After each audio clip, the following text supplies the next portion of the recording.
Hello and welcome to this read aloud of The Lion, the Witch, and the Wardrobe. Today we'll be reading chapter 6 of the book. So, let's begin. Chapter 6, Into the Forest. "I wish the McCready would hurry up and take all these people away," said Susan. "Getting horribly cramped." "What a filthy smell of camphor," said Edmund. "I expect the pockets of these coats are full of it," said Susan, "to keep away moths." "Something sticking into my back," said Peter. "And isn't it cold?" said Susan. "Now that you mention it, it is cold," said Peter. "And hang it all, it's wet too. What's the matter with this place? I'm sitting on something wet. It's getting wetter every minute." He struggled to his feet. "Let's get out," said Edmund. "They've gone." "Oh," said Susan suddenly, and everyone asked her what was the matter. "I'm sitting against a tree, and look, it's getting light over there." "By Jove, you're right," said Peter. "Look there and there, it's trees all around.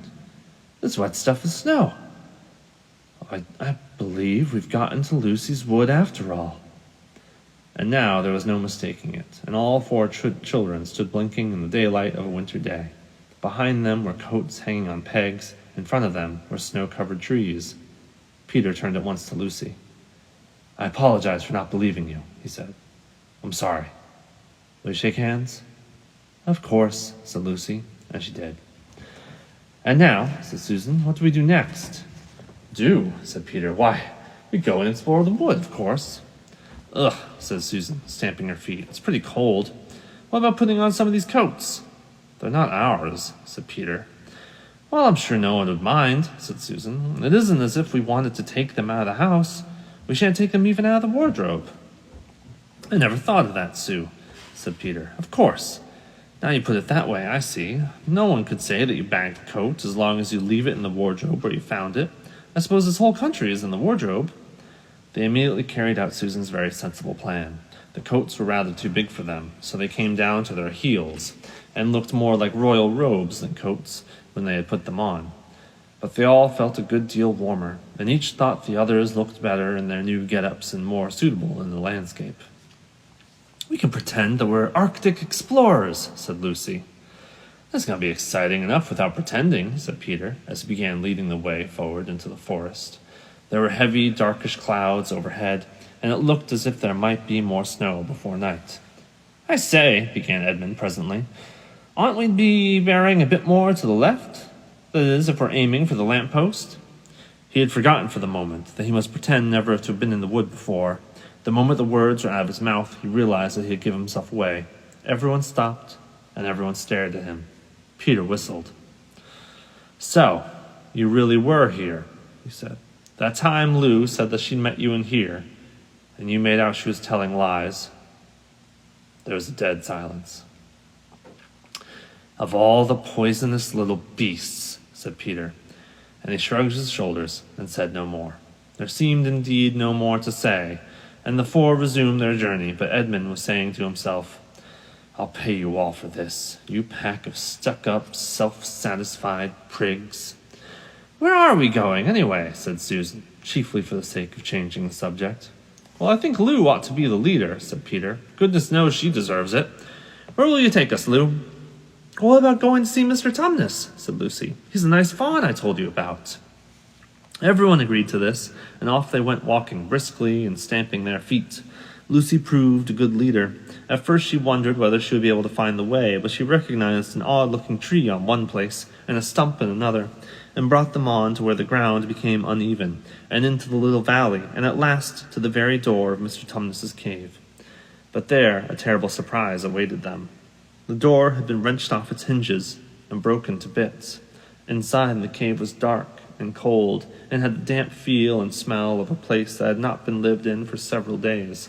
Snow had drifted in from the doorway and was heaped on the floor, mixed with something black, which turned out to be the charred sticks and ash from the fire.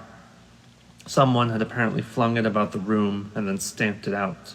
The crockery lay smashed on the floor, and the picture of the fawn's father had been slashed into shreds with a knife. "This is a pretty good washout," said Edmund. "Not much good coming here." "What is this?" said Peter, stooping down. He had just noticed a piece of paper which had been nailed through the carpet to the floor. Is there anything written on it? Asked Susan. Yeah, I think there is, answered Peter, but I can't read it in this light. Let's get out into the open air. They all went out into daylight and crowded round Peter as he read out the following words. The former occupant of these premises, the Faun, Tumnus, is under arrest and awaiting his trial on a charge of high treason against Her Imperial Majesty Jadis, Queen of Narnia, Chatelaine of Cair-Paravel, Empress of the Lone Islands, etc., also of comforting her said Majesty's enemies, harboring spies, and fraternizing with humans. Signed, Mogram, Captain of the Secret Police. Long live the Queen. The children stared at each other. Well, I don't know that I'm going to like this place after all, said Susan. Who is this Queen, Lou? Said Peter. Do you know anything about her? She isn't a real queen at all, answered Lucy. She's a horrible witch, the White Witch. Everyone, all the wood people, hate her. She's made an enchantment over the whole country, so there's always winter here, and never Christmas. I wonder if there's any point in going on, said Susan. I mean, it doesn't seem particularly safe here. It looks as if it won't be much fun either.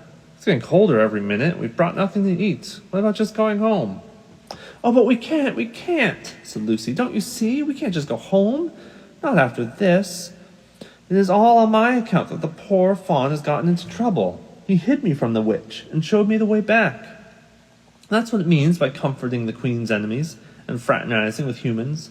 We must simply try to rescue him. Well, a lot we could do, said Edmund, when we haven't even got anything to eat.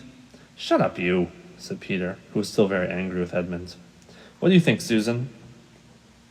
I have a horrid feeling that Lou is right, said Susan. I don't want to go a step further, and I wish we'd never come, but I think we must try to do something for Mr. whatever his name is. I mean, the fawn. Well, that's what I feel too, said Peter. I'm worried about having no food with us. I'd vote for going back and getting something from the larder, only there doesn't seem to be any certainty of getting into this country again, when once you've got out of it. I think we'll have to go on. So do I, said both the girls. If only we knew where the poor chap was imprisoned, said Peter. They were all still wondering what to do next when Lucy said, Look, there's a robin with such a red breast. It's the first bird I've seen here. I say, I wonder can birds talk in Narnia? It almost looks as if he wants to say something to us. Then she turned to the robin and said, Please, can you tell us where Tumnus the fawn has been taken to? As she said this, she took a step towards the bird. It at once flew away, but only as far as to the next tree. There it perched and looked at them very hard, as if it understood all that they had been saying. Almost without notice that they had done so, the 4 children went a step or 2 nearer to it. At this, the robin flew away again to the next tree, and once more looked at them very hard. You couldn't have found a robin with a redder chest or a brighter eye. Do you know, said Lucy, I really believe he means us to follow him. I have an idea he does, said Susan. What do you think, Peter? We might as well try it, answered Peter.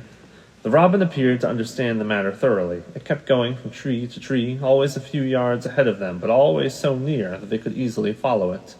In this way it led them on slightly downhill. Wherever the robin alighted, a little shower of snow would fall off the branch.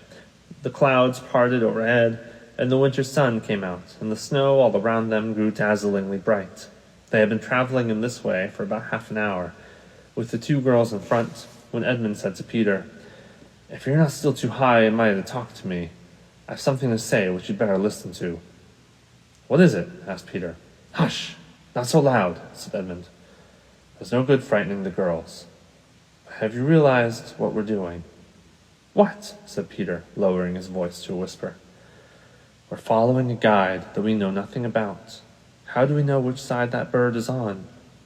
Why shouldn't it be leading us into a trap? Well, that's a nasty idea. Still, a robin, they're good birds in all the stories I've ever read. I'm sure a robin wouldn't be on the wrong side. Well, if it comes to that, which is the right side? How do you know the fawns are in the right and the queen is in the wrong? We've don't really know anything about either. The fawn saved Lucy. He said he did, but how do we know?